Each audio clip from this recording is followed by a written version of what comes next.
여러분, 혹시 OTT 이용료로 한 달에 얼마 내고 계십니까? 한국 콘텐츠 진흥원에 따르면 우리가 보는 이 OTT, 그러니까 디즈니 플러스, 넷플릭스, 왓챠 이런 것을 보는 이용률이 86.5%로 많다고 합니다. 그러니까 우리나라에 8명, 9명 정도, 거의 9명 정도가 이 OTT 구독 서비스를 즐기고 있다는 것입니다. 이 OTT 월 평균 지출도 12,005원으로 집계가 됐습니다. 정말 많은 이들이 넷플릭스나 디즈니 또는 왓챠나 여러 가지 서비스를 본다는 것인데요. 근데 이거 한번 생각을 해볼 때 우리가 생각하는 가장 큰 기업이 어디입니까? 바로 넷플릭스인데 이 넷플릭스의 라이벌이 누구라고 생각을 하십니까? 뭐 디즈니 플러스나 여러 가지가 생각이 나실 텐데 넷플릭스의 이 CEO는 최대 경쟁자를 바로 슬립, 그러니까 잠이라고 했습니다. 그러니까 넷플릭스는 이 시청자들이 언젠가 이 콘텐츠를 보기 위해서 볼 때 이게 졸리다, 피곤하다 끄고 잠이나 자지 뭐 하면서 이 잠이 드는 이 순간을 바로 이 경쟁으로 의식을 한 겁니다. 라이벌로 의식을 한 겁니다. 이렇게 위에인 이 라이벌이 선택될까 많지 않습니까? 또한 여러분들 이 항공사, 그러니까 인터브랜트라는 이 글로벌 항공사의 이 프로젝트에서 이 항공사의 경쟁자 대상을 여러분들은 누구라고 생각하십니까? 뭐 아마존 에어라인 아니면 뭐 제주항공, 대한항공일까요? 근데 그들이 생각하는 경쟁자는 바로 멀티 화상회의 서비스인 줌입니다. 여러분 이게 이해가 되십니까? 근데 어떻게 되냐면은 여러분 이 비즈니스 회의를 어떻게 요즘 많이 합니까? 줌으로 많이 합니다. 줌을 한다는 것은 이 팬데믹 기간 동안 재택근무가 도입이 되고 이제부터 온라인 미팅이 활성화되고 만 겁니다. 그러니까 이 항공사의 고객이었던 이 사람이 이제 비행기를 타고 해외에 가서 회의를 하는 것이 아니라 줌과 같은 온라인 비즈니스 플랫폼을 활용한다는 이야기를 됩니다. 그러니까 당연히 이 해외 출장도 감소가 되고 이 항공사에서 여러분들 가장 큰 고객이 누굽니까? 비즈니스석 이용하는 사람들입니다. 근데 이 비즈니스 하는 사람들이 이용을 안 하니까 크게 떨어지고 만 겁니다. 그러니까 이렇게 항공사들도 가장 큰 라이벌로 줌을 생각을 하면서 어떻게든 이 라이벌을 이기려는 이러한 노력을 지금 하고 있다는 것입니다. 이처럼 우리는 이 산업 내에서 경쟁자로 생각하는 것이 사실 경쟁자가 아닌 경우가 많습니다. 이 넷플릭스의 경쟁자가 디즈니가 아니고 항공사의 경쟁자가 카타르 항공이 아닌 것처럼 우리는 잘못된 경쟁자를 바라보며 이 세상을 낭비하며 살면 안 된다는 것입니다. 진정한 경쟁자도 아닌데 그것을 내 라이벌로 몰고 만약에 그것을 의식한다면 그것만큼 힘이 빠지고 생산성이 없는 일이 없는 것입니다. 며칠 전 저는 이런 이야기를 들었습니다. 한 성도가 이 보험회사에서 일을 하는데 주변 사람이 그만뒀다는 겁니다. 왜 그만뒀냐? 나보다 잘하는 사람, 1등, 2등 하는 사람들이 너무 많이 해서 그 사람들을 보면 내가 너무 초라해진 것 같아서 그만뒀다고 이야기한다는 겁니다. 근데 이것도 경쟁자를 잘못 본 것입니다. 물론 이 상대적인 박탈감과 DB에 있어서 그런 심정도 이해를 하지만 분명히 1등, 2등 하는 사람은 내 경쟁자가 아닌 것입니다. 여러분들 혹시 주변에 그런 거 없습니까? 내 라이벌이 아닌데 라이벌처럼 생각하고 오히려 경쟁자가 된 그런 경우 말입니다. 저의 경우는 어떻습니까? 저도 그랬던 것 같습니다. 이 사내에서도 나보다 진급을 빨리 하고 또한 이러한 사람들을 경쟁자로 보는 시각이 있는데 저도 이런 경험이 없지 않아 있던 것 같습니다. 그런데 오늘의 성경 말씀은 그런 우리에게 일침을 가려주는 말씀입니다. 이 요나단이라는 사람은 사울의 아들입니다. 그러니까 사울 왕자였던 것입니다. 이 왕자의 가장 큰 권한이 뭡니까? 나중에는 미래적으로 봤을 땐 왕이 죽으면은 다음에 왕을 계승해서 왕이 될 사람이라는 겁니다. 근데 이 요나단이 다윗을 봤습니다. 근데 이 다윗을 보고 라이벌 의식을 갖지 않고 특별한 친절과 애정을 느꼈다는 겁니다. 여러분 이해가 가십니까? 이 다윗은 이스라엘 사람 모두가 좋아하는 사람입니다. 결정적으로 이 누구를 쓰러뜨렸냐면 골리앗을 쓰러뜨렸습니다. 그러니까 모든 사람의 민심이 이 다윗에게 모두 가고 그렇기 때문에 이 사울 왕과 요나단은 어찌 보면 이 다윗을 라이벌로 생각하고 견제해야 되는 사람이었습니다. 여러분 우리 왕조에선 또 어떻습니까?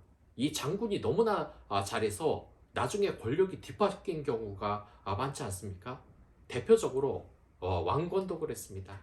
왕건이 결국 이 왕보다 더 민심을 얻어서 나중에 어떻게 됐습니까? 반란을 일으켜서 왕이 됐습니다. 이 분명히 요나단도 실질적으로 생각해 보면 이 다윗이 라이벌로 생각이 될 수 있었습니다. 하지만 이 요나단은 그렇지 않았다는 겁니다. 다윗을 내 동반자로 생각하고 그를 사랑했다는 것입니다. 그렇기 때문에 이 요나단이 마음은 우리에게 말해주는 것이 대단히 많다는 것입니다. 당연히 가장 싫어할 사람, 내 왕위를 빼앗을지도 모르는 이 사람에게 왕관을 넘겨주었을지도 모르는 이 사람을 사랑하며 아끼게 됐다는 것입니다. 하나님이 말씀하신 것은 이런 것입니다. 우리가 정말 동반자를 라이벌로 생각하고 있는 것은 아닌가라는 것입니다. 이 요나단은 여러 가지 좋은 선물들을 다윗에게 줌으로써 자기 사랑을 밝혔습니다. 그건 4절에도 나오는 얘기고, 그리고 자신의 겉옷을 주고 국민의 옷차림을 위하여서 여러 가지 옷을 주었다는 것은 정말 큰 것입니다. 그리고 이 사울의 옷은 다윗에게 맞지 않았는데 요나단의 것은 이 다윗에게 잘 맞았기 때문에 배려를 해서 준 것입니다. 이렇게 요나단은 이 우정을 영속시키기 위해서 정말 많은 노력을 했습니다. 그들은 처음 보자 대단히 서로 사랑함을 느끼고 서로 언약을 맺었습니다. 그리고 이들의 우정과 이 사랑은 매우 진실했으므로 이 진실의 마음으로서 서로를 믿었기 때문에 이 요나단은 이 사울 왕이 다윗을 죽이기 위해서 정말 추적을 했을 때도 이 다윗을 살리기 위해서 요나단은 최선을 다했습니다. 이것이 바로 그리스도의 사랑이라는 겁니다. 내 주변에 내 동료 또는 내 밑에 있는 사람이 나보다 잘한다. 벌써부터 라이벌 의식을 느끼며 서로 해치는 것이 아니라 이것은 사울의 방식이고 요나단처럼 협업을 해야 된다는 것입니다. 하나님은 이렇게 다윗에게 요나단을 붙이는 이유는 다윗에게도 또한 가르침을 주기 위했던 것입니다. 만약 요나단이 없으면 그 다윗은 어떻게 됐겠습니까? 아마 사울을 원수로 생각하고 피해 복수를 하게 되지 않겠습니까? 근데 이것이 당장은 시원하게 느껴질지 몰라도 다윗에게도 절대 좋은 일이 아닙니다. 보면은 사울을 따랐던 그 사람들을 모든 사람들로 적으로 돌리고 또한 이 피보복으로서 하나님의 그 은혜를 하나님의 나라를 제대로 세웠는데도 아마 걸림돌이 됐겠습니다. 하지만 이 요나단으로 인하여서 다윗은 하나님에게 가르침을 받았던 겁니다. 우리 주변에 라이벌이라고 생각했던 그 사람들, 나의 경쟁자라고 생각했던 이 사람들이 오히려 나와 협업을 하고 나의 동반자가 될 수 있다는 것입니다. 우리 주위에서도 그렇습니다. 잘못된 경쟁자, 또한 이것을 잘못 판단함으로써 우리의 삶이 얼마나 불행해졌습니까? 제가 이 극장을 가기 전에 이 광고가 나오는데 그곳에서 이런 광고가 나왔습니다. 이 재밌게 핸드폰 게임을 하고 있는 동생이 있으니까 형이 문을 열으면서 조용히 하라는 겁니다. 그래서 이 동생이 나중에 이어폰을 끼고 이 게임을 했는데 그래도 두들기면서 시끄러우니까 줄이라고 이렇게 하는 것입니다. 나중에는 아예 소리를 끄고 있는데도 형이 뚝뚝 문을 두드리면서 조용히 해달라, 나 공부해야 된다는 것입니다. 네, 이렇게 예민한 사람이 주변에 많습니다. 그리고 공부 때문에 이렇게 예민해진 사람들 여러분 한두 번은 보지 않습니까? 근데 이 예민한 사람들은 뭐라고 생각하는지 아십니까? 자기 공부의 적은 주변 사람이라고 생각을 합니다. 내가 주변 사람 때문에 내가 공부를 못했다. 니들이 시끄러워서 내가 공부를 지금 못하고 있다. 자꾸 주변의 다른 것을 탓합니다. 내 공부의 경쟁자를 잘못 선택한 겁니다. 부모님이 돈을 안 대줘서 공부를 못했다. 부모님이 내 적이 된 겁니다. 공부를 못하게 한 경쟁자가 된 거고 라이벌이 된 거고 적이 된 겁니다. 자꾸 다른 원인을 찾게 됩니다. 하지만 진짜 공부를 못하는 그 잘못된 경쟁자는 누굽니까? 바로 자신입니다. 자신이 공부를 할 생각을 안 하니까 자꾸 주변 것에 핑계를 대기 시작하는 것입니다. 근데 이게 교회에서도 나옵니다. 교회 부모들, 교회에서도 제가 이 아이가 교회에 나오지 않자 전화를 하니까 그 어머니가 받으셨습니다. 이 집사님이 전화를 받고 이 아이 왜 교회 안 나옵니까? 물어보자 이 아이가 이제 고2가 됐으니까 얼마 안 있으면 고3인데 성적이 떨어져서 교회에 못 보낸다는 겁니다. 왜냐? 교회에 보내면 공부할 시간이 줄기 때문에 나중에 대학 합격하고 애 보내겠다고 하는 것입니다. 이거는 공부의 적을 완전히 교회로 오해를 한 겁니다. 교회의 적이 신앙생활이라고 오해를 한 것입니다. 근데 이 고3, 이 교의 고3 된 이 아이가 교회에 나온다고 성적이 떨어지겠습니까? 절대로 안 그러는데 그렇지가 않다는 것입니다. 그렇기 때문에 오늘 이 말씀을 통해서 우리는 사실 경쟁자를 의식하는 것이 아니라 이 경쟁자, 진정한 경쟁자를 우선 찾아내야 된다는 것입니다. 그리고 진정히 사랑할 것을 찾아야 된다는 것입니다. 저는 이 사실 목회를 했을 때 대단히 싫어하는 목회자가 있었습니다. 늘 상부에 아부할거리를 만들고 활발한 성격으로 그건 좋았지만 뒤에서 또는 앞에서 사람들 욕을 하기 시작하는 그런 목회자였습니다. 근데 그 목회자에게 딸이 하나 있었습니다. 제가 이 초등부를 맞았는데 그 초등부가 저에게 달라붙고 여러 가지 성경에 대해서 물어보자 저는 이게 어느 순간 그 목회자를 미워할 수도 없다는 그런 생각이 들었습니다. 왜냐? 그 딸이 너무나 사랑스러운 모습으로 성경을 외우고 또한 이 예배를 드리는 모습을 보니까 이 목회자가 제 적이 아니었다는 것입니다. 물론 나에게 미운 사람을 맞았고 분명히 그 사람에게 따지고 싸울 것은 싸워야 됐습니다. 하지만 우리에게 필요한 것이 무엇입니까? 진정한 경쟁자, 우리의 라이벌이라고 생각했던 그 사람이 그렇지 않다는 것. 우리의 진정한 가치, 진정한 경쟁자는 누구이겠습니까? 그것은 우리가 밝혀낼 사실이 있는데 우리가 가장 필요한 것이 뭡니까? 바로 사랑입니다. 그렇기 때문에 우리의 진정한 경쟁자는 우리의 이 사랑의 공동체에서 사랑을 회피하는 무언가입니다. 우리를 사랑하지 못하게 하는 것이 바로 경쟁자이라는 것입니다. 여러분, 옛날에 이 TV를 보니까 이 절에 가서 교회에 사람들이 땅 발기를 한 적이 있습니다.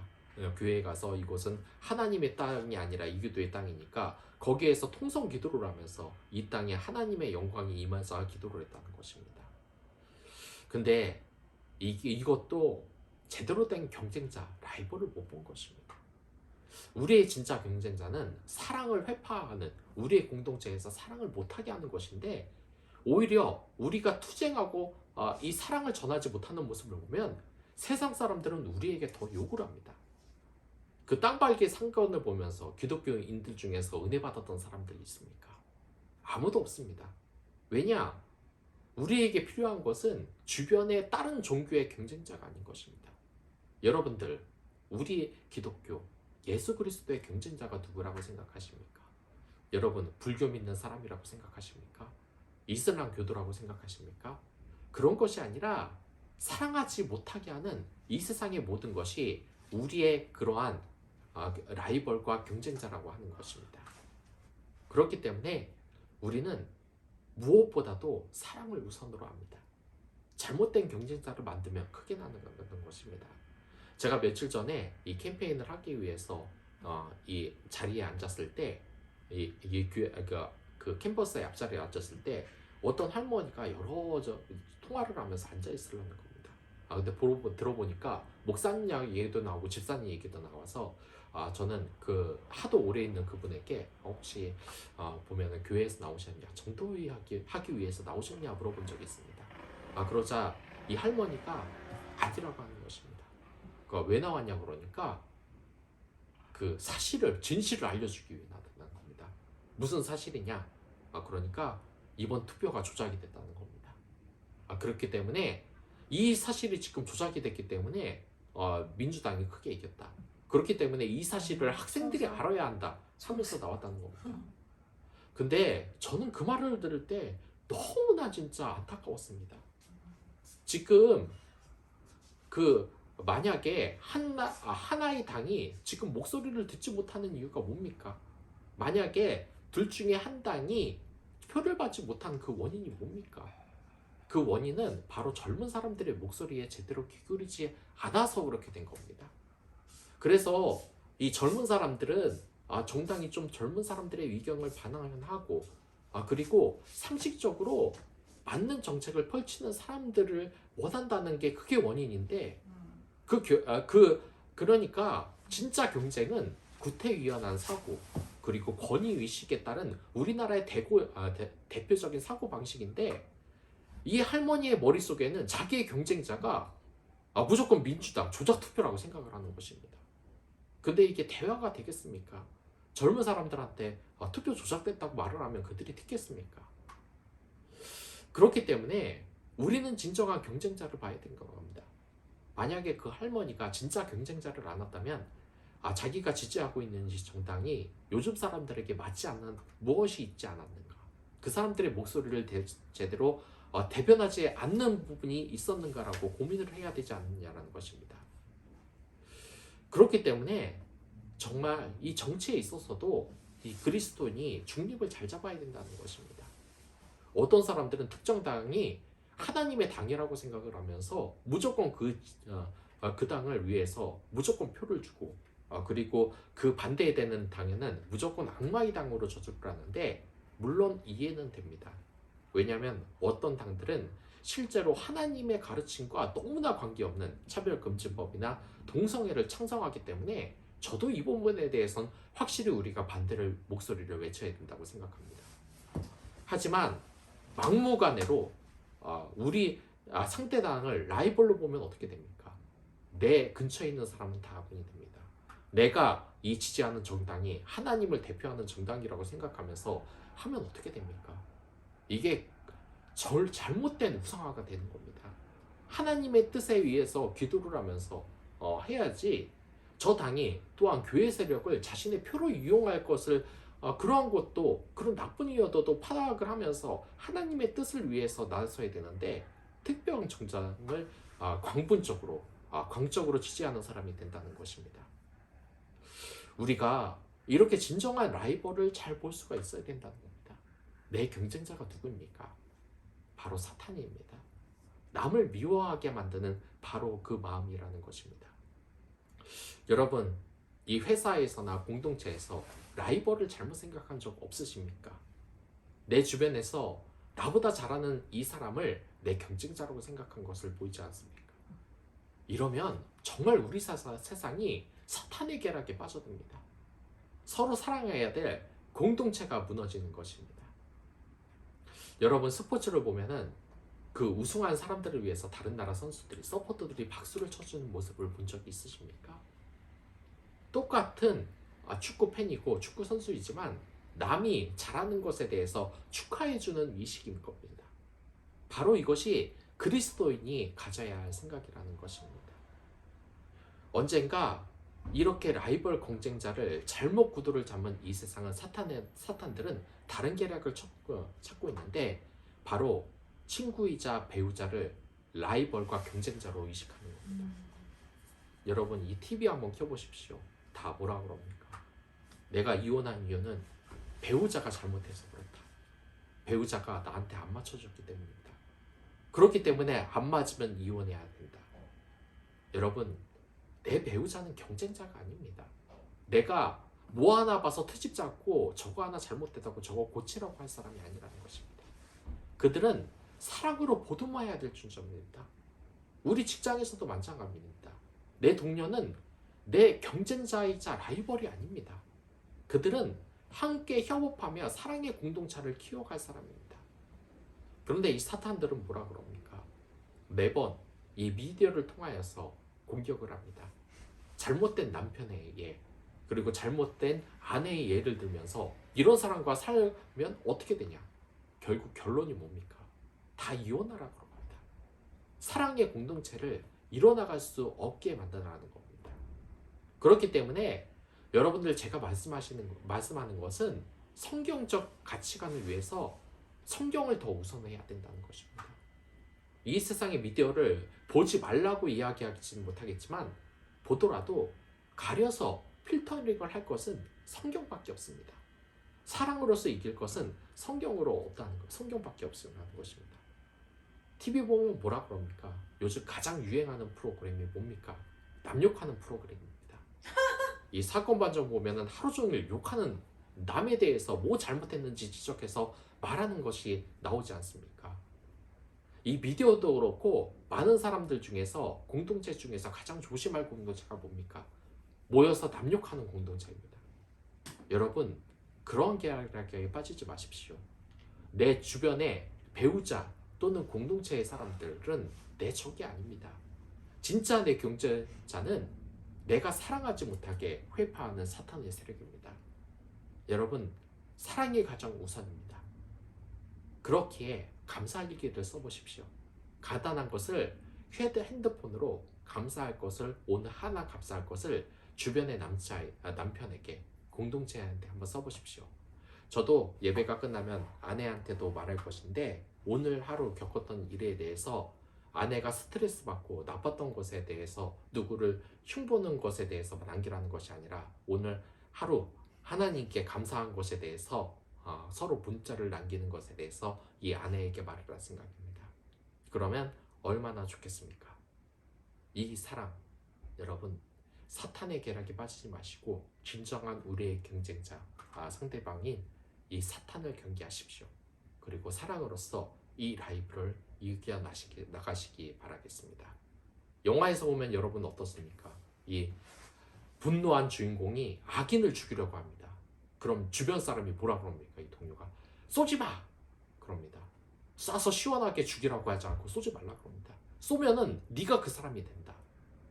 여러분 이거 정말 성경적인 말씀입니다. 그냥 시원하게 쏴서 죽였으면 좋겠는데 주변 사람들은 말립니다. 쏘면은 네가 그 사람이 된다. 네가 악마가 된다. 너도 피를 벗어날 수가 없다. 여러분 이게 정말 성경적인 말씀입니다. 얼마나 귀중한 말씀입니까? 여러분도 그런 사람이 될 수 있습니다. 나를 때리는 사람에게, 나를 총으로 겨누는 사람에게 사랑을 전할 수 있습니다. 그것이 바로 오늘의 말씀이고 성경을 보고 하나님께 기도하는 사람들의 마음가짐입니다. 그 마음 달라고 다 같이 기도하겠습니다.